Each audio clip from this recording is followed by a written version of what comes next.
Jade's loaded up once again. 2 tows in less than 24 hours. New record. New record, yeah.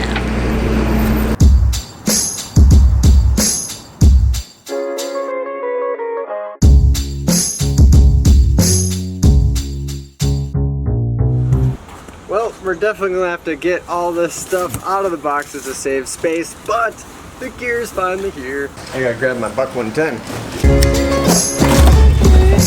We got rain pants. And what a perfect day to try them out too. Oh yeah, stylish. I broke my camera right before Overland Expo West.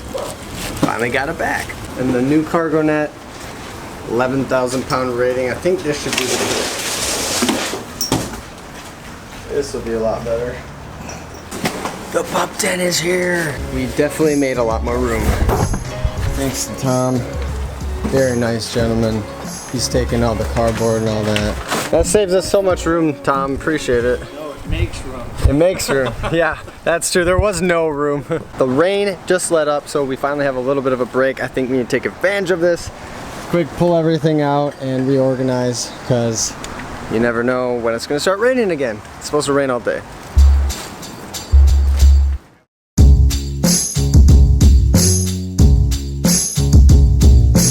Well, it ended up raining the entire day, but we eventually did find somewhere to set up the tent. Attempt to set up the tent. And come to find out, the tent is not exactly like the one we previously had. And it also leaks, which is a huge negative. So we're kind of back to square one. Let me show you guys what's up. I ordered the same exact tent from Coleman's Military Surplus, but did not receive the same exact tent. There's no screen at all. Both sides have this type of fabric. There's now 2 doors, which the last one only had a door on one side, but neither door has a screen at all. No screen, so it got super hot and muggy in there. Plus with it raining, all the moisture filled up inside. On top of that, it leaks. The material inside doesn't seem as thick, and it leaks right in the seam here. All along the seam it started leaking. So we ended up having to throw the tarp over it quick. Woke up, half the tent was collapsed, tarp blew off. It was pretty wet inside. After waiting almost 10 days to get this tent and using the tarp in its place this whole time, the tarp almost served more useful. So that is where we're at with that.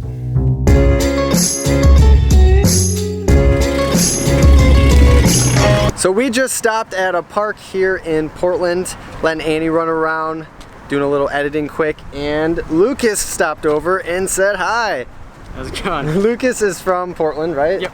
And he's been following the channel since I first started the road trip, back when I had about 19,000 subscribers. So really appreciate the support, man. Absolutely. Thanks for saying hi. We are in the parking lot of Hannaford's. I think these must be pretty popular out east, and we're taking advantage of them, finding a lot of things that we like to eat. Something really cool, this doesn't happen all the time, they also had ice blocks. They're the way to go. They're gonna outlast ice cubes any day. Our last ice run was 5 days ago. Pretty much all water in there now, but these ice blocks should definitely help. As you're traveling, taking advantage of the different local stores, it's kind of fun. You never know where you're gonna end up going, but these Hannaford's are working out great. I'm a big coffee drinker, so as we're going along, I like to pick up local coffee. So this is Maine specific Wicked Joe. And apparently, when you buy these, you're helping to support Maine's Bureau of Parks and Lands. When it comes to bagging, I get paper. Usually only end up needing 1 or 2, but then you can burn it as well. So for fires, got some fire starter.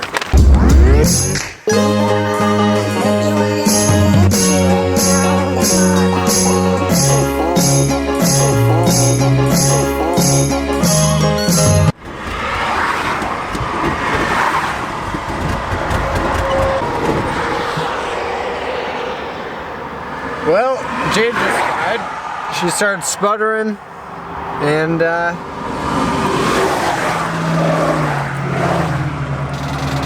yeah, it's like the battery's dead.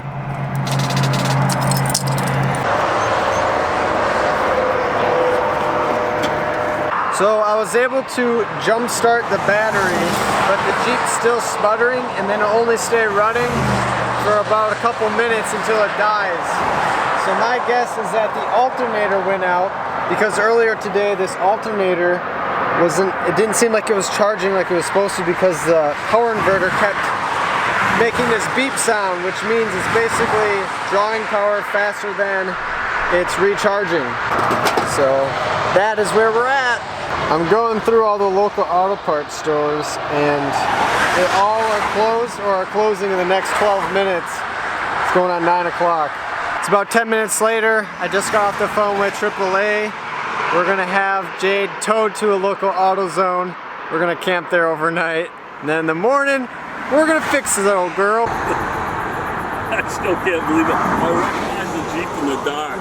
Yeah, that too. Meeting tons of you guys out here in Maine. Never know the circumstance, but.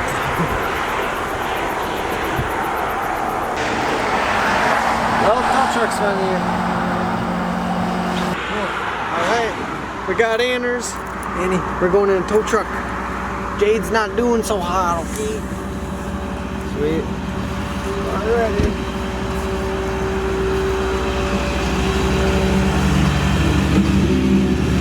Sorry about the damage.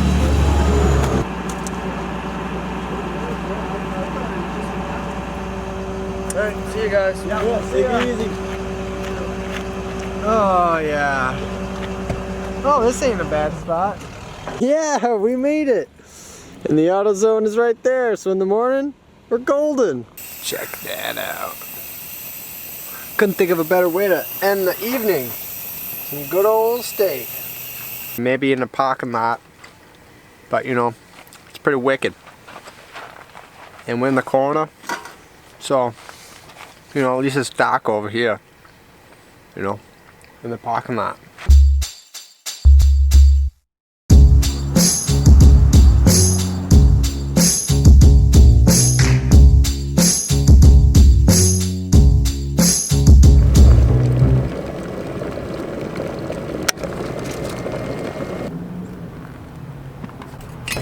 Get to try out that Wicked Joe's.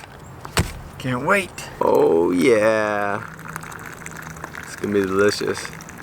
We still have about 15 minutes till that AutoZone we slept next to opens up. I can test that on there, but unfortunately you gotta take it off. Yeah. I wanted to do it in here, but the battery is too low. If I bring this in, then we can test it inside. Sure we can, yeah. Alright, alternator, it's time to take you out.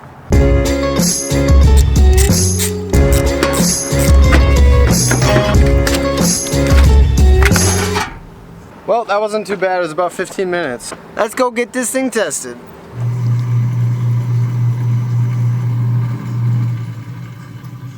Not a thing wrong with her. We'll run it again just to be sure. It's good. Yeah, so. That was the first thing I said when it fired up, is it sounds good, the bearing sounds good. Alright, so here's the situation. The alternator passed the test. So we got on the phone with Chrysler and reached out to see if there's some kind of voltage regulator. And the computer, the PCM, has the voltage regulator built inside of it. So I'm going to pull the battery, we're going to charge it and test it. If that passes, then both the alternator and the battery are good. It could be a couple hours to recharge the battery, so we're going to be hanging out in the parking lot. You see them struggle, you see them. You see them struggle, you see them.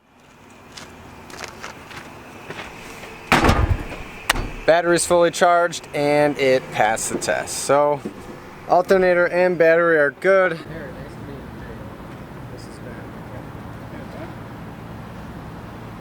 So the idle air temperature sensor is showing 194 right now. And with it disconnected. Yeah, with it disconnected. If we plug it back in,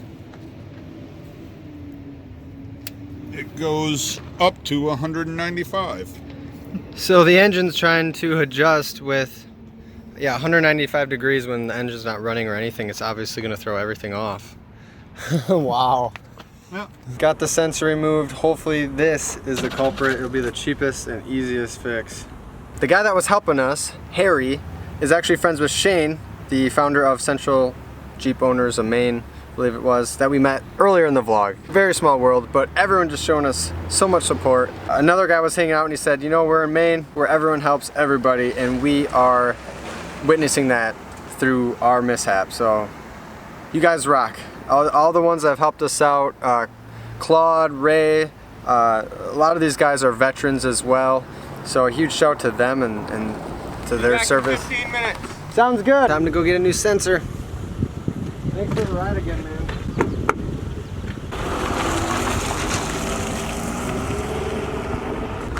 Here we go.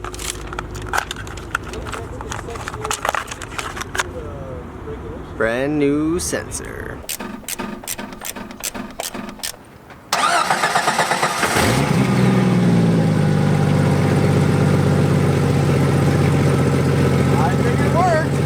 We had so much help today. That is why we're back on the road. Jade's purring like a kitten. Going through everything, I got a chance to retighten the belt up a little more and no squeal in the startup. But she's notorious for her squeal. That old Jade.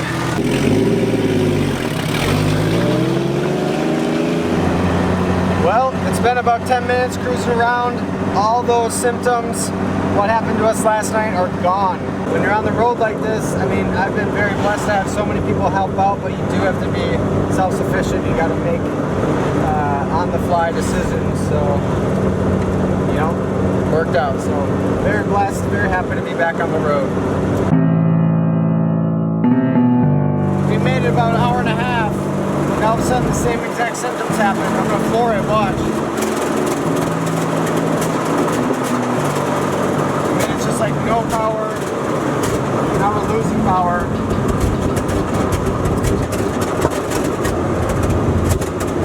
Yeah, I don't know if there's something burning it out or what. Wow, yeah, we're coming to a stop now.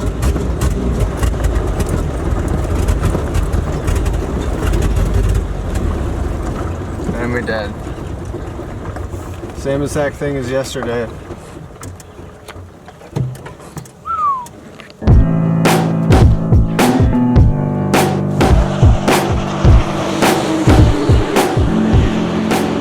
What exactly is going on with the power inverter, but it never has that overloading flashing red light or sound to go with it, and it started doing it last night, and now it started doing it once again. I was charging the Kodiak, the solar generator, with its 110 AC outlet charger, and so maybe that is what it's doing. It's just overloading it, and then somehow it's sending weird, I don't know, currents through the electrical system.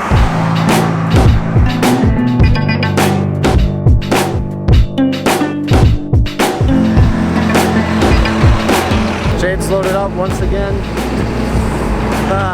2 tows in less than 24 hours. New record.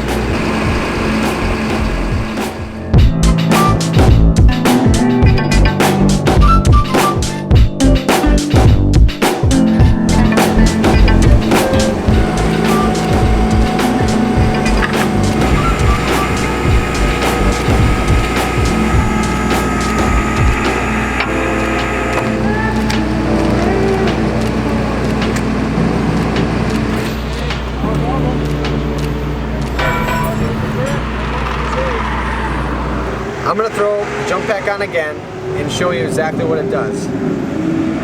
I believe it is indeed the alternator because the battery is dead again.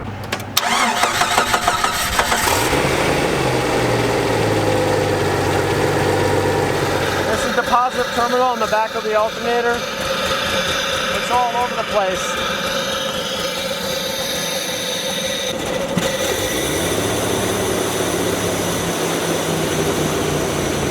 Then the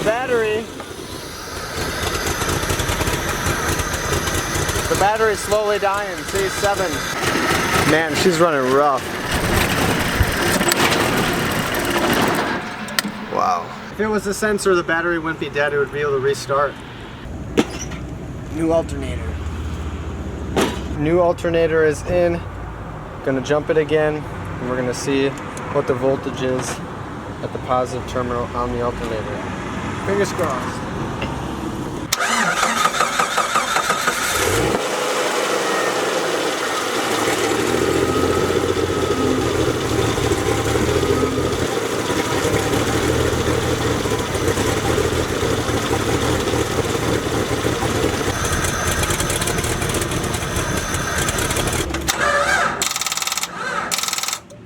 1 blown 50 amp fuse, 2 blown 50 amp fuse is. We should have checked the fuse box under the hood right away.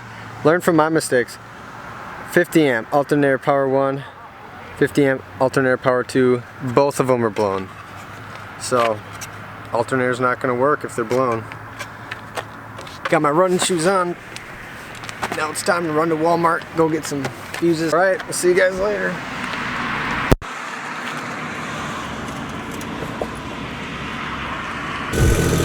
There you go.